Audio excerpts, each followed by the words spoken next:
Assalamualaikum warahmatullahi wabarakatuh.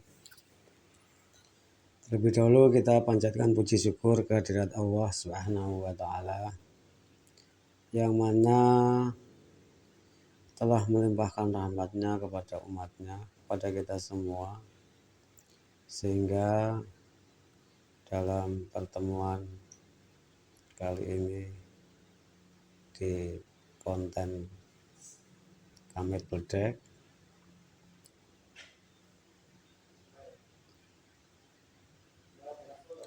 alhamdulillahirabbil alamin. Wa bihi nasta'inu ala umuri dunya waddin. Wassalatu wassalamu ala asrofil anbiya'i wal mursalin wa ala alihi wa ashabi ajmain. Amma ba'du. Sahabat Kamit Bledek dimanapun Anda berada yang selalu setia menonton video-video terbaru, yang setia selalu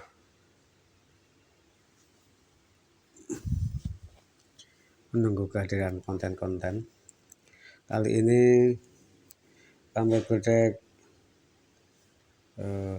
dalam perjalanan mau mengeksplor keberadaan sebuah batu, yang mana batu itu konon ceritanya masyarakat setempat turun-temurun dari orang tua mereka,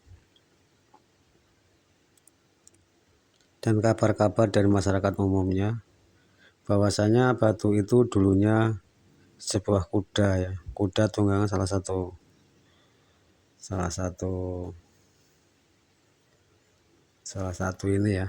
pejuang agama Allah, ya, di zamannya, ya. Nah, itu konon katanya di Sabtu jadi batu. Nah, apakah benar? Maaf ya, ini apakah benar itu memang ada batunya itu sekarang itu masih ada, ataukah ceritanya itu memang sudah tidak ada? Makanya kita akan menuju lokasi keberadaan batu tersebut.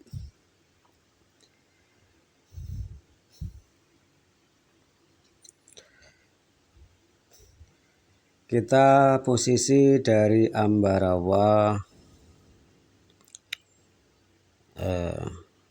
menuju perjalanan menuju ke tempat lokasi diperkirakan membutuhkan waktu sekitar 1 jam. 1 jam ini kalau tidak macet, ya. Kebetulan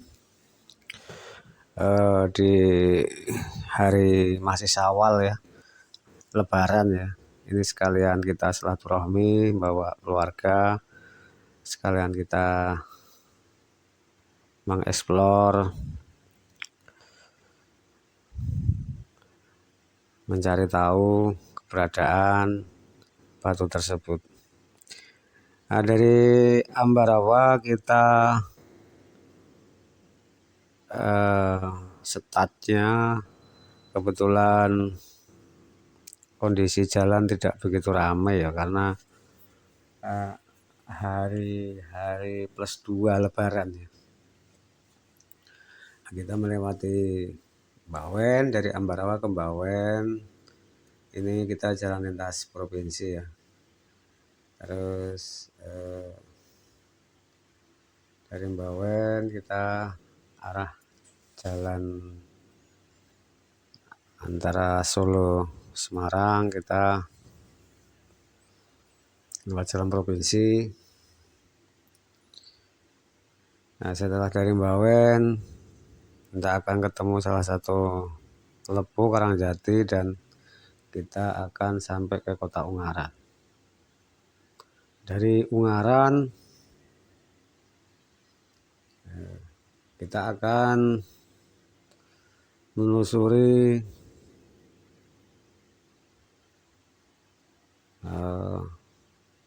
daerah yang mana keberadaan batu tersebut, yang konon ceritanya ada di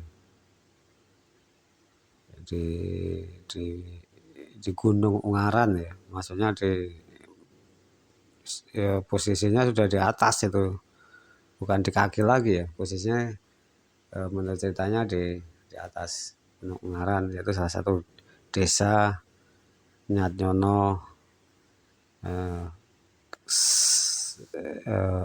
sebelah barat kota Ungaran.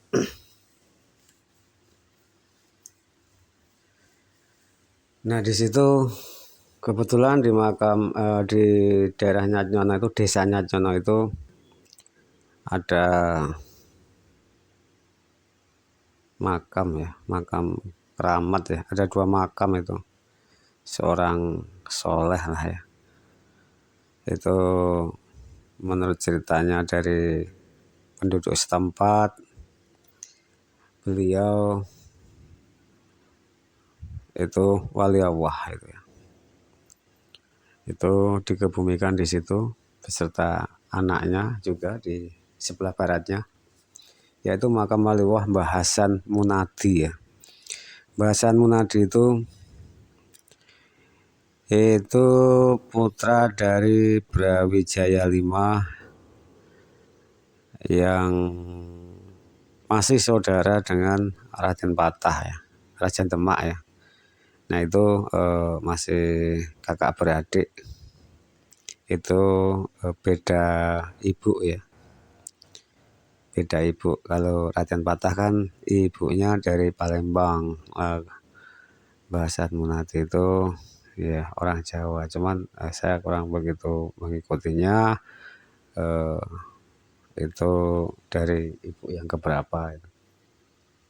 Nah kita posisinya sudah masuk ke desa Nyadnyono ya. Ini posisinya kendaraan ini posisinya nanjak ya. Posisinya nanjak terjal, mendayung ya itu.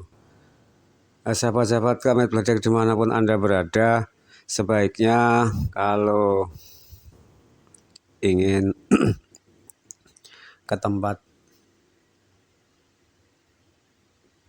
wisata religi seperti yang kita tuju, ya karena ini jalannya ekstrim, sebaiknya pakai mobil yang manual ya. Disarankan pakai yang manual. Karena kalau tidak terbiasa maka akan berdampak yang bahaya ya. Karena ini tanjakannya tinggi ya. Kalau nggak biasa akan bahaya. Kalau kepepet pakai mobil matic ya, eh, jangan sampai muatan penuh lah.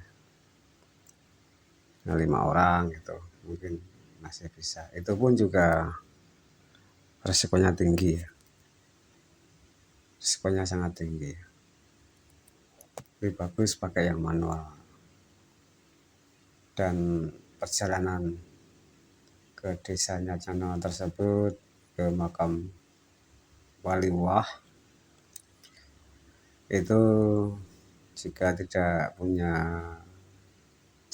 memakai kendaraan pribadi, di situ ada kendaraan umum ya, kendaraan umum yang bisa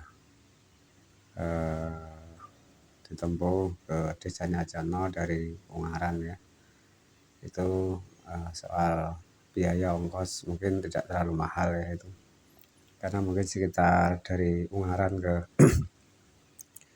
tempat tujuan desa Nyadnyono itu mungkin kisaran sekitar cuma 5 kilo lah itu, 5 kilo.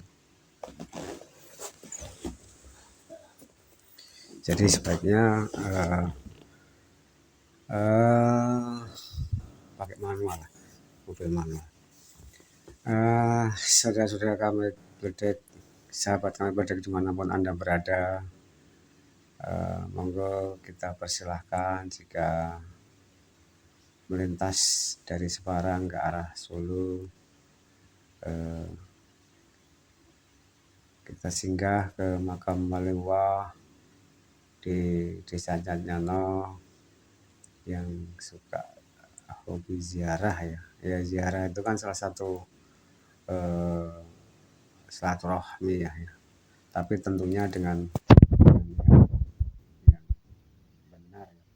Kalau ada niat yang benar itu kan makam ya, kita menghormati beliau dengan mengirim doa, jangan sampai salah niat kita ke makam-makam soleh itu jangan sampai kita itu salah niat.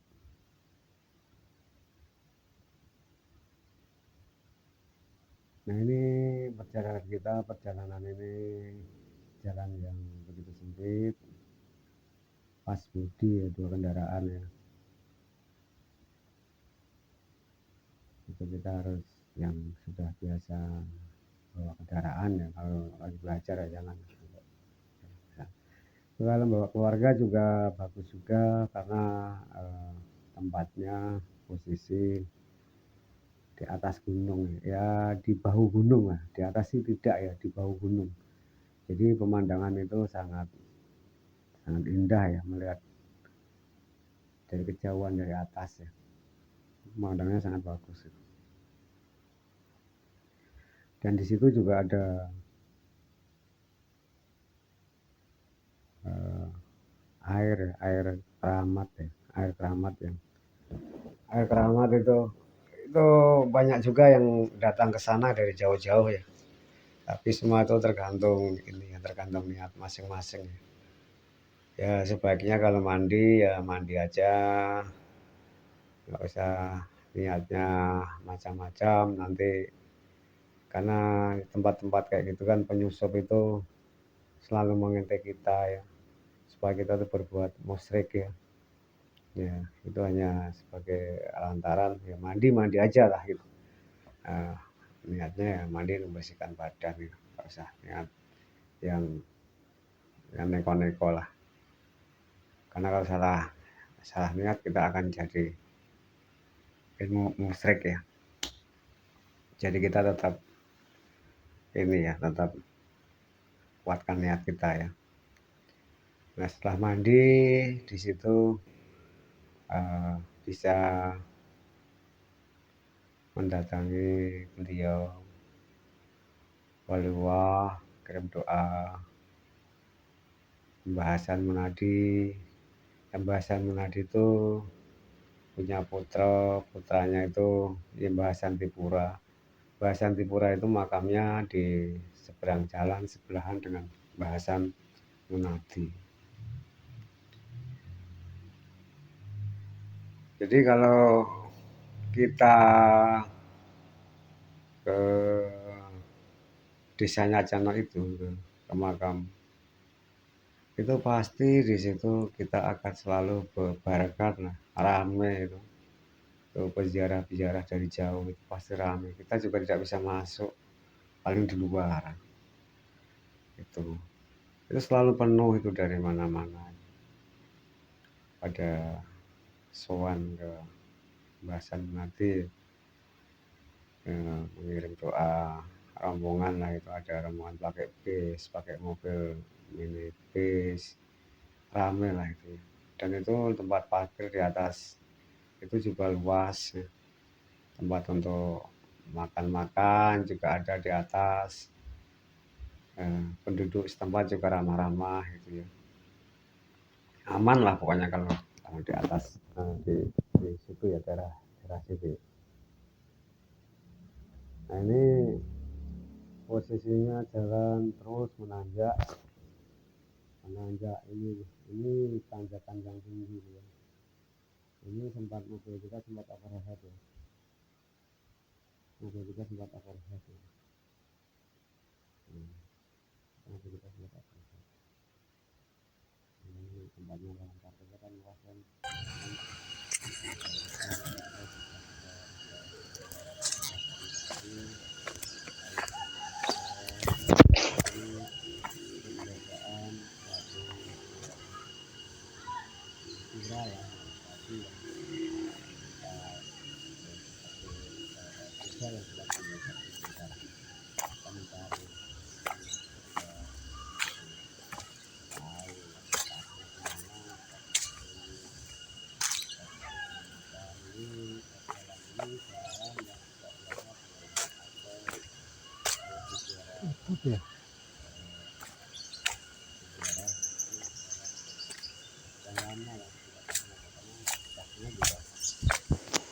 Ya jalan ini agak beda ya, karena lewatnya sebelah utara lah, kalau kita ini kan lewat selatan ya. Nah di sini kita menelusuri ke bawah, kita mencari keberadaannya batu. Ini tangganya tinggi ya, dari makam ke jalan ya.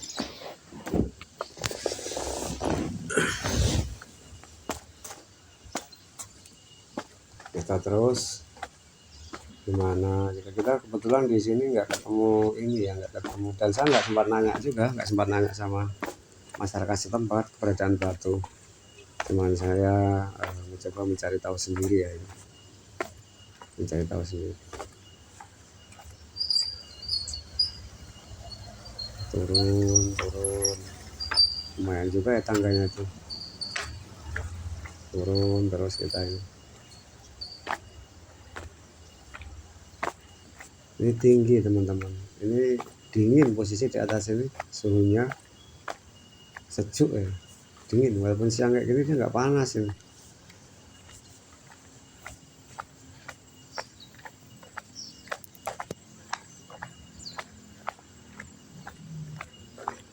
Nah kita juga agak ini ya, agak muter-muter di mana tepat posisinya batu tersebut ya. Nah, kita bisa turun, kita cari di mana keberadaannya. Menurut ceritanya dia di pinggir jalan dekat masjid, tapi kita cari kok belum ketemu ya.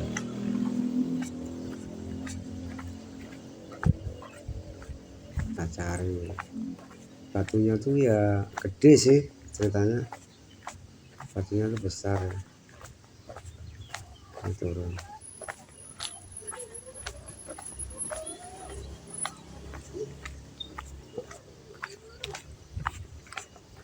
Nah setelah kita salah, tidak menemukan, kita balik arah, kita naik lagi. Ya, kita salah ini, ternyata nggak di sini. Kita naik lagi, bukan di sini. Ini feeling aja ya teman-teman, feeling aja ini, nggak mungkin kalau ke bawah lagi. Menurut ceritanya soalnya dekat masjid ini, jadi kita putar arah lagi, kita naik lagi teman-teman.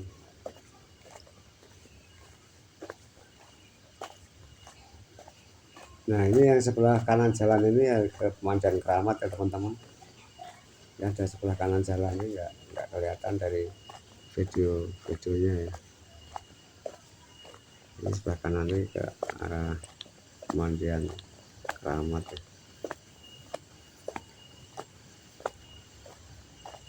Nah kita mencoba menelusuri, nah ini jauh loh teman-teman, kita udah salah jalan. Telusuri,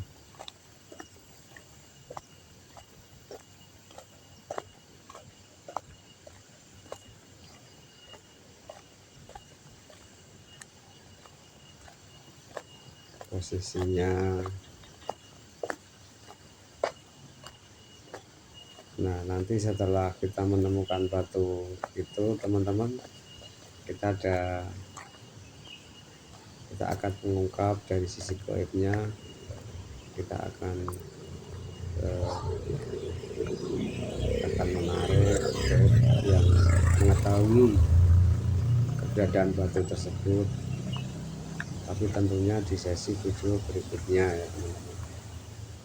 Kita akan mencari tahu keberadaan batu tersebut, ceritanya ya, cerita dari sisi gaibnya ya.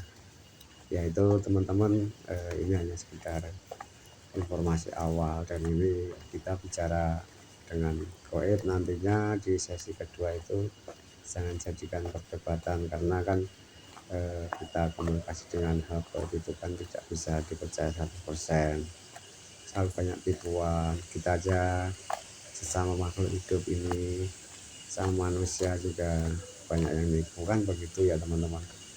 Berarti kita komunikasi dengan gaib. Nah itu ya teman-teman, itu batu itu sudah kita temukan. Nah itu teman-teman ya batunya ya. Nah ini seperti kuda ya, ini besar teman-teman. Nah